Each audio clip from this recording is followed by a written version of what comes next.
Hello students, now we are going to learn the third part of explanation of real numbers. और उसकी topic क्या है? That is you have learned visiting. आप visit करते हो, आप फिर से अगर री करते हो तो दैट इज रीविजिटिंग। एक बार दोबारा से आप उसके घर जाके विजिट करते हो। किसको विजिट कर रहे हो? That is revisiting rational number and irrational numbers, उसके घर पे जाके विजिट कर रहे हो। और इसके बारे में अहम बात क्या जानेंगे हम लोग? दैट इज कि इनकी डेसिमल एक्सपेंशन कैसा होता है, कैसे करते हैं इसकी डेसिमल एक्सपेंशन, ये हम जानेंगे। इसको करने के लिए आपने से 5 क्वेश्चन पूछना है। You have to ask 5 question from yourself. और बच्चे, अगर आप अपने आप को 5 क्वेश्चंस पूछ रहे हो और आपको जवाब मिल रहा है तो इसका मतलब ये जो टॉपिक है वो आपकी क्लियर है। Students, you are going to ask the first question to yourself, how will you distinguish between rational and irrational number? And no, I have written a short form that indicates number. Now you know that real number, I have explained you a real number. अब real number के दो बेटे, rational numbers and irrational numbers. Now I told you कि इनकी अपनी अपनी खासियत होती है, तो you need to understand the property of this rational number and irrational number.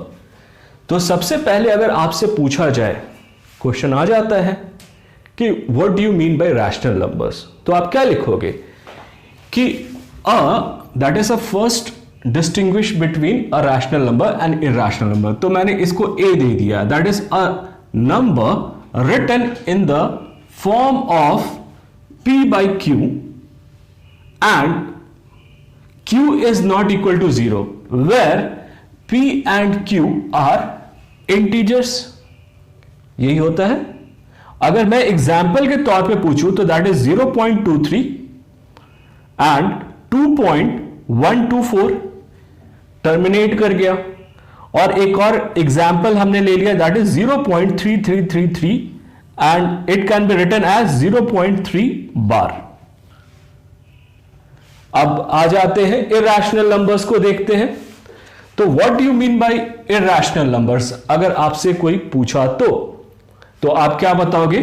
A number that cannot be written in the form of p by q, where p and q are integers।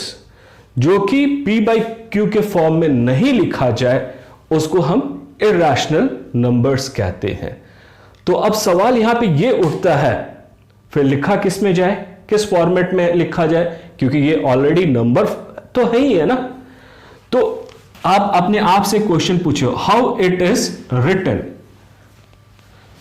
तो it is written in decimal expansion form. ये decimal format में लिखा जाता है और putting root over a prime numbers such as 2 के अगर हम ऊपर रूट लगा देंगे या 5 के ऊपर रूट लगा देंगे या जितने भी प्राइम नंबर्स हैं उनके ऊपर हम रूट लगा देते हैं तो उसको हम इरैशनल नंबर्स में कैलकुलेट करते हैं, मानते हैं कि हाँ वो इरैशनल नंबर्स है। तो बेसिक आपके दिमाग में ये होना चाहिए कि आप कैसे चीजों को क्लासिफाई करते हैं कि रैशनल नंबर्स क्या है, इरैशनल नंबर्स क्या है। अभी तक हमने ये चीज पढ़ा। अब हम इनके डेसिमल एक्सपेंशन की बात करेंगे कि हाँ इनका डेसिमल कैसा होता है और इनका डेसिमल कैसा होता है। तो first point is clear to you all, just copy it down. Now students, we have learned how to distinguish between a rational and irrational number, and we termed it as part A. Now let's see the part B. Now in part B we are going to learn about the decimal format। जैसे कि आपको पता है कि p by q यानी कि कोई भी नंबर है उसको हम डेसिमल फॉर्मेट में लिख सकते हैं, और डेसिमल फॉर्मेट को हम p/q के फॉर्मेट में लिख सकते हैं। तो ये डेसिमल फॉर्मेट जो है ये रैशनल नंबर का, वो कैसा होता है? That is basically either it will be terminating और नॉन टर्मिनेटिंग। अब आपको समझना होगा कि ये टर्मिनेटिंग क्या होता है और नॉन टर्मिनेटिंग क्या होता है। तो जैसे कि टर्मिनेटिंग अगर हम कहेंगे एग्जाम्पल के तौर पे, तो 0.23 एंड 4.75, यही दो नंबर्स है ना, कि इसके बाद कोई नंबर नहीं आ रहा है, तो that means it is terminating. Terminating का मतलब अगर हम लेमैन लैंग्वेज में बोले तो जो रुक जाता है, जो नंबर्स डेसिमल एक्सपेंशन के बाद रुक जाता है उसको हम टर्मिनेटिंग डेसिमल्स कहते हैं। जैसे 0.23, 4.75 ये रुक गया है। और दूसरा क्या हो गया? Non terminating. ये शब्द जो है वो नॉन आ गया। तो नॉन का मतलब क्या है? कि जो रुकता नहीं है।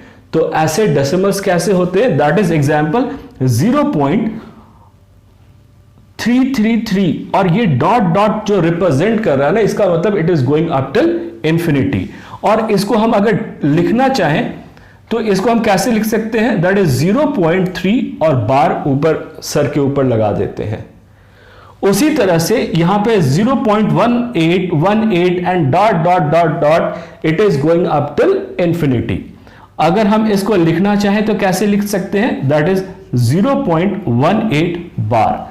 तो बार जो है वो दो नंबरों के ऊपर है, दैट इज 1 और 8 के ऊपर है। तो that means the decimal expansion जो हो रहा है वो 1 और 8 का हो रहा है। यहां तक आपको बातें क्लियर हो गई? इसके एडिशनली मैंने थोड़ा सा इसको और डिस्क्राइब कर दिया। जैसे कि अगर 0.23 है तो अगर हम इसको p/q के फॉर्म में लिखना चाहें तो कैसे लिख सकते हैं?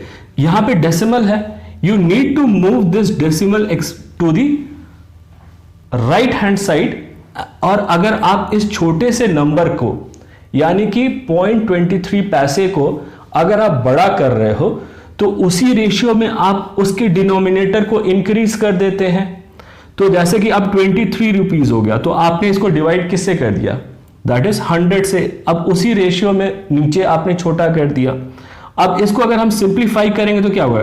23 upon 10 raise to the power 2। अब इसको और अगर हम फर्दर सिंप्लीफाई करते हैं तो दैट इज 23 अपॉन 2 इंटू 5। 10 को हम कैसे लिख सकते हैं? 2 इंटू 5 ही लिख सकते हैं, raise to the power whole as 2। अब अगर हम इसको सिंप्लीफाई करेंगे तो 23 2 raise to the power 2 into 5 raise to the power 2, ये चीज आ गई। अब आई क्लियर टू यू? अब उसी तरीके से अब 4 रुपीज एंड 75 पैसा है। अब इस 4 रुपीज 75 पैसे को हमने क्या कर दिया? 475।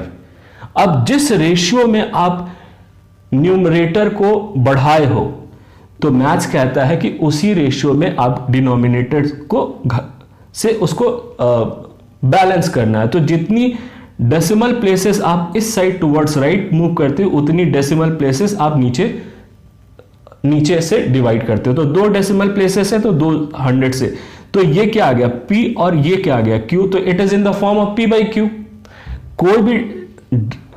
कोई भी ये जो डेसिमल टर्मिनेटिंग होता है इसको you can write in the form of p/q। तो आपने p/q के फॉर्म में लिख लिया। अब 475 को अगर हम फैक्टर फॉर्म में लिखेंगे तो क्या लिखेंगे? 5 इंटू 5 इंटू 19। और 100 को क्या लिख सकते हैं? 10 रेज टू द पावर 2। अब क्या है कि 5 इंटू 5 इंटू 19 और 10 को क्या लिख सकते हैं? That is 2 into 2 into 5 into 5।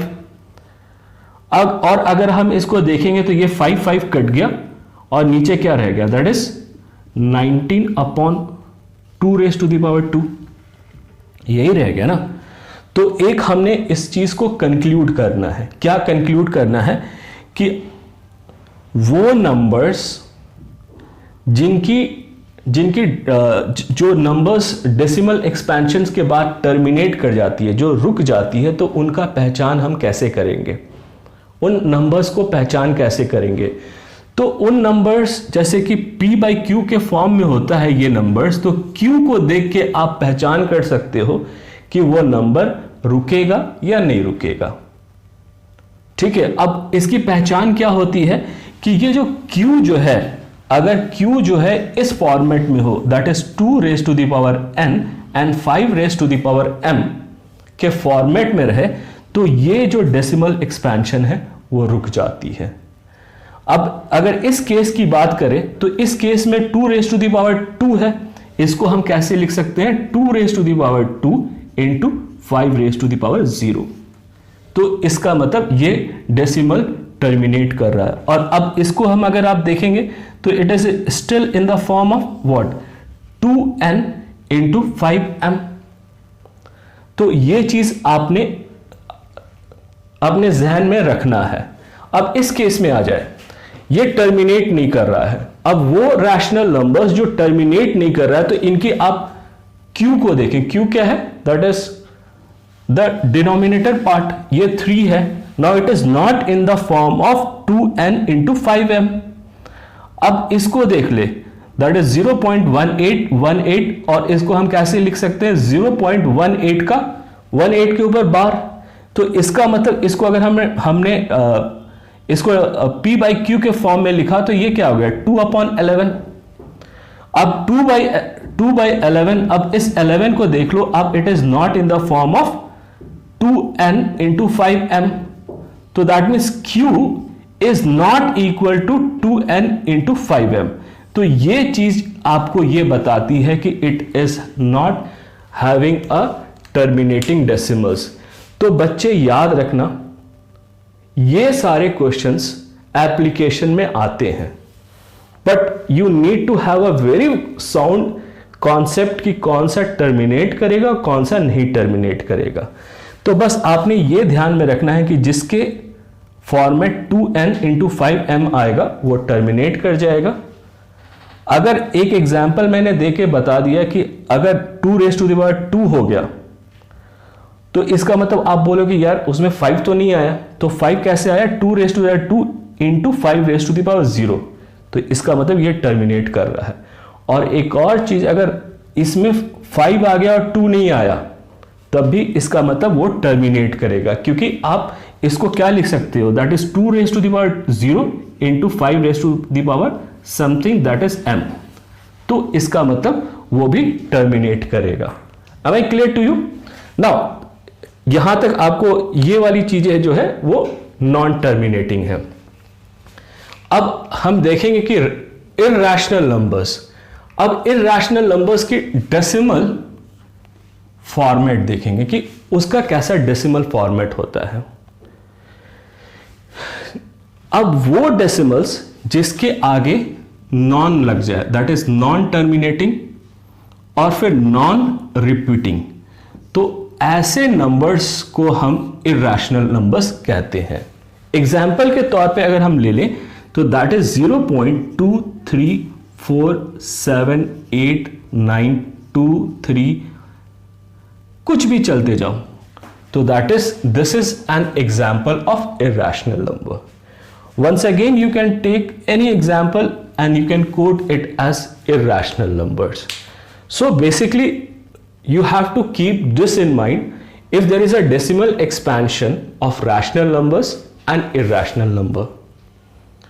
तो rational numbers में decimal format दो तरीके के होते हैं, that is terminating and non-terminating.